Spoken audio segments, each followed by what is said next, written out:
JK. I'm JP. And I'm CP, and welcome back to our realm. So, you'll have to forgive us today if we look a little sweaty or weird or anything. The heat, the AC is out where we're at, so you're going to see a lot of this. We feel ya, Arizona.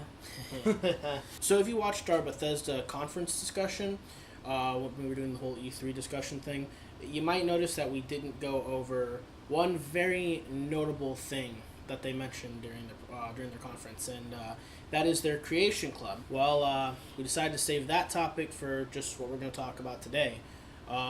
Today's topic is mods. So a little bit of background, in case you aren't familiar with some things that happened actually during E3. Creation Club obviously was announced, and we'll get more into what that is in a bit. But it's essentially paid mods, although Bethesda does not want you to call it paid mods. But again, we'll get into that later on. Now, on top of that, right after that actually happened, like literally 2 days after that was announced and that became a whole controversy, TakeTwo, who's the developer or the publisher behind Rockstar Games, decided to send a cease and desist notice against the popular mod creation program called Open4. You might be familiar with some of this stuff. Yeah, let's get some thoughts about that. What do you guys think, just in general, about the whole thing happening with Take-Two, and is it comparable to Creation Club? Well, no, they're not. From what I have seen, Rockstar and Take-Two, they're not trying to specifically cash in on the talents of the modders. They just saw the rampant issue with cheating and stuff like that online, and so rather than them starting by trying to fix just what is the actual problem, they kind of dropped the big hammer and quashed everything that could contribute, is what it seems like, or as much as they felt like targeting at the time. And I understand why they want to do that, because if people are cheating online, then they're not spending money on the DLC, and they're not buying credits and all that Here's the stuff. thing though. Open4 program is basically pretty much only used for making single player mods. There was one mod called Force Hacks, was the only mod that was actually compromising GTA Online, and that was like their big excuse. That was Take-Two's big excuse to come down on. Yeah, I think on Open4. I think a lot of the big publishers, in particular, don't like people messing around with their program, and sometimes getting donations or working through Patreon and making money off of their property. So I'm not surprised that they would try to find an excuse to go after them. But they shouldn't have been surprised at the fan backlash. Yeah. Because the modding community is... Take a look at that Steam. It's old, yeah, for one thing, and it's big, and, especially PC fans, they really, really care that this exists, and, I don't think any publisher is going to get away with trying to quash it. It's one of the big reasons why you go with PC over console a lot of the times, is modding in general. The ability to mod easily. Do you think that Take-Two is justified in what they're doing? I don't think so, personally. People should be allowed to do whatever they really want. Like, if they wanted to make a mod with One Punch Man, then do it. When they buy the game, it's their game. They get to do what they want with it. It's not like Rockstar still owns that copy of the game. It's their copy. Yes. Okay. So then let's kind of compare this a little bit more to Creation Club. Creation Club, I guess you would say maybe it is actually trying to kind of capitalize on the talents of the modders. Yeah, well, that's not really anything new either. Overall, there's a history of modders being picked from the ranks of just modders and being hired because they're so talented. They actually, the companies that are running the games that the modders are modding see that talent and they want to acquire it for themselves.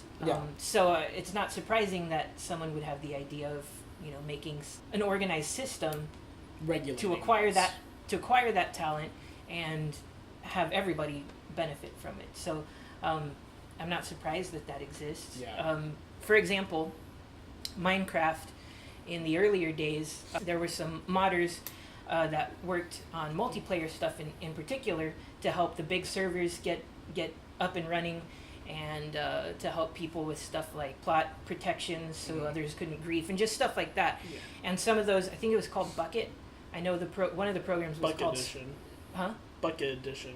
Well, I think the the modder group that was working on it, they were called Bucket, and the thing was called Spigot. I mean, some of those modders from that particular little group actually got hired by Mojang to help work on the game, and as far as I know, they're still there to this day. Okay. So, it's a normal thing for the talent to be spotted and acquired by the company. Yeah, I guess it would kind of, we shouldn't be surprised that that's sort of the direction it's starting to go in. People trying to find ways to regulate mods. Now, here's the real meat of the discussion.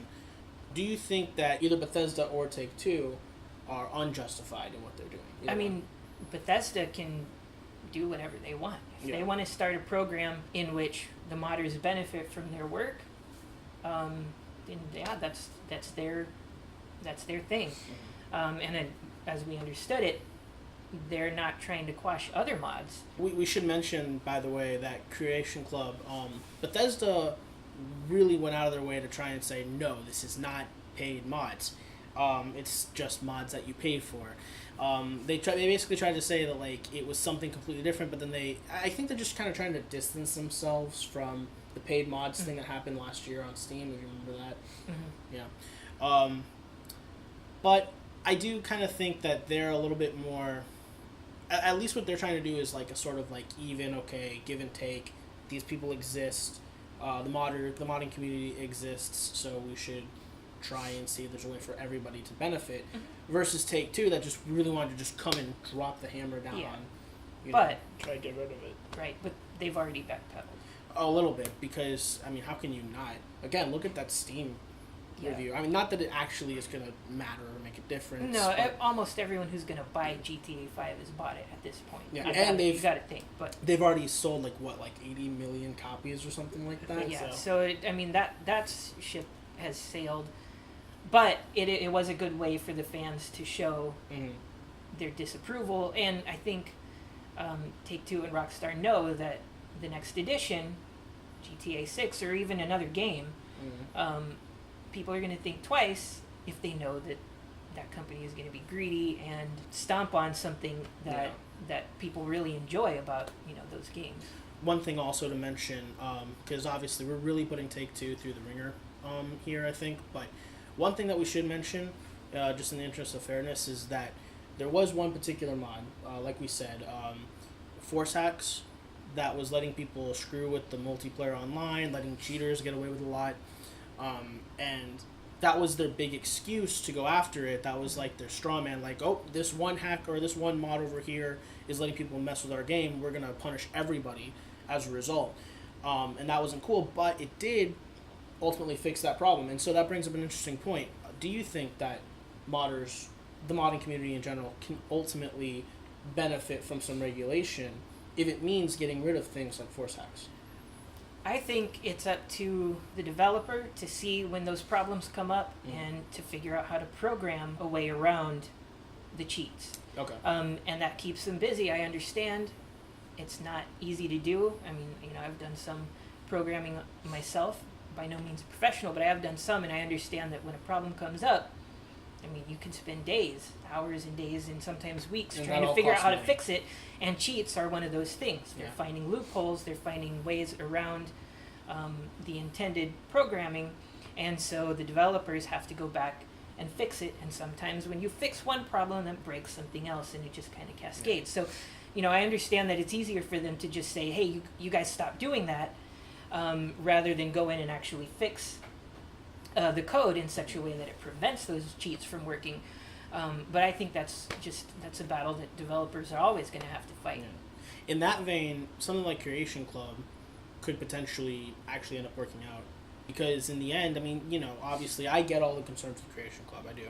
I was right there with everybody else when they first mentioned it. I'm like, really? They're doing paid mods again? And they're trying to call it something else? And I was just as concerned that this was going to be like a Bethesda trying to cash in on the hard work of modders kind of thing. But them having a whole little dedicated program and a dedicated set of people that are getting paid and are getting some benefits from Bethesda's resources, having a little segment like that would ultimately help with that in a way. Because, if the mods themselves are regulated, then you don't necessarily need to go in and try and fix every dumb little bug or, you know, change up the programming in such a way that it blocks everything. All I know is going back to force tags. I hate dealing with cheaters on online games in general, especially like Minecraft Yeah, or it's a bummer. or Splatoon Or like Pokemon. or especially well yeah, but it just is aggravating. Well, okay, so in general, what you know, we had said this was about like the direction of mods. Where do we think that it's going to ultimately end up going? Do we think that this is sort of the start of something new and big and controversial, or you know? No, I think if Creation Club goes well, then obviously they'll continue it, and other large publishers will start to implement something similar. Yeah. And I think a lot of modders will benefit from that, and I think that's good. Hopefully for them it'll be a more steady stream of income than what they would otherwise get from donations and stuff like that, because a lot of those modders do take donations and people pay up because, you know, that's just kind of how it's been working. Yeah. But modding's not going anywhere, and if people try to tighten their fists, hackers and modders are just going to find ways around it. It's almost they like a always personal do. challenge. It's a challenge. These people enjoy what they do, and people that hack, in particular, they want to be challenged because I think they want to be challenged because that makes it more worth it. You feel a greater sense of victory when you get around it and manage to cheat anyway. Yeah. You know, or as a modder when you manage to make it make the game do what you want. You know, run around as a hot dog man or whatever it is. Yeah. So I don't think modding's going anywhere. I think if the publishers really did wide scale bring the hammer down and try and stop modding, the modders will just move on to indie games and small publishers and people that won't fight against them, and you'll have lesser known games from smaller publishers getting those 4K texture mods or just, you know, whatever it is, graphical mods, content mods. They'll be getting all the attention instead of the large AAA titles and stuff like that. So here's the thing for me.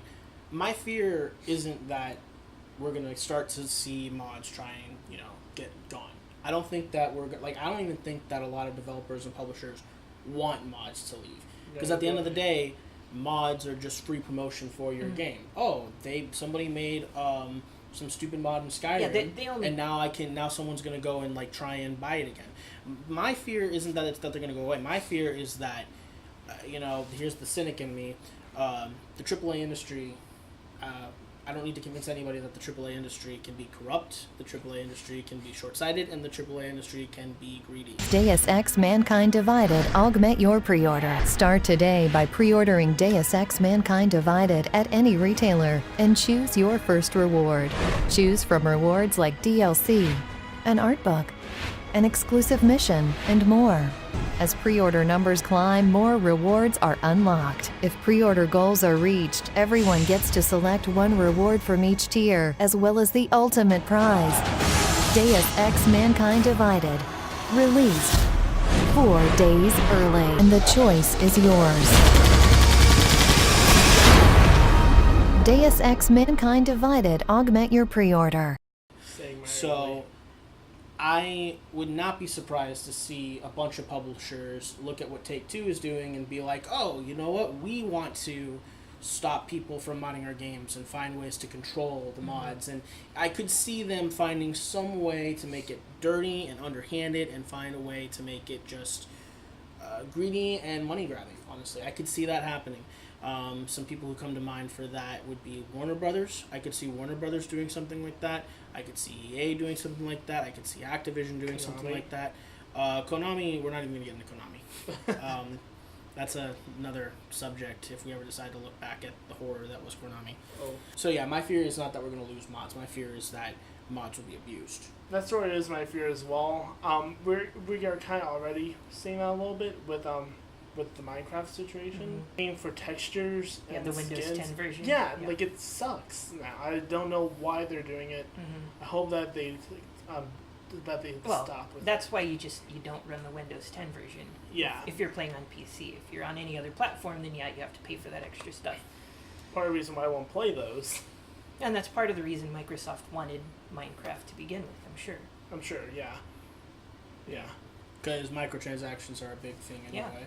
And that does kind of seem like a next step. I mean, microtransactions have been an issue in AAA games these past couple years anyway. The next logical step would be, oh, well, why not pay a bunch of extra stuff for mods that used to be free? You know? If we can help that and if we can control it. Like I said, though, and I will give credit where credit is due, I don't think that Creation Club Bethesda did a very good job of showcasing it, explaining themselves, kind of showing what they were all about with this. Mm-hmm. And I definitely don't hold it against people for getting mad and getting, raising their voices a little bit. Like I said, I was right there with them. But I do think that at the very least, somewhere within the whole corporate workings of Bethesda, there's some goodwill with it, and there's some good intention with it, and I do think that it's ultimately gonna try and be something that benefits everybody. So maybe in the end we'll look at Creation Club and say, okay, this is the way to regulate mods correctly. Because again, they're not saying like no one is allowed to mod our game. They're saying if you want to mod our game and you want our resources to back you up, then here's Creation Club, and you can go through the paperwork and try and get that all sorted out. Could turn out really well. Yeah. Well, what do you think? You think Creation Club's going to ultimately go in a good direction? I think it was worth a try. Mm. We have to see where it leads, and let's hope that it doesn't turn out bad.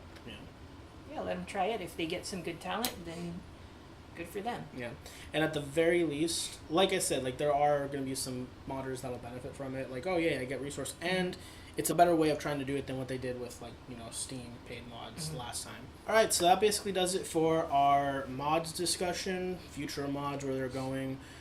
Be sure to leave a comment down below telling us what you think about just this whole subject. Where do you think mods are going? Do you think that Take-Two was justified in how they've behaved and when the things that they've done?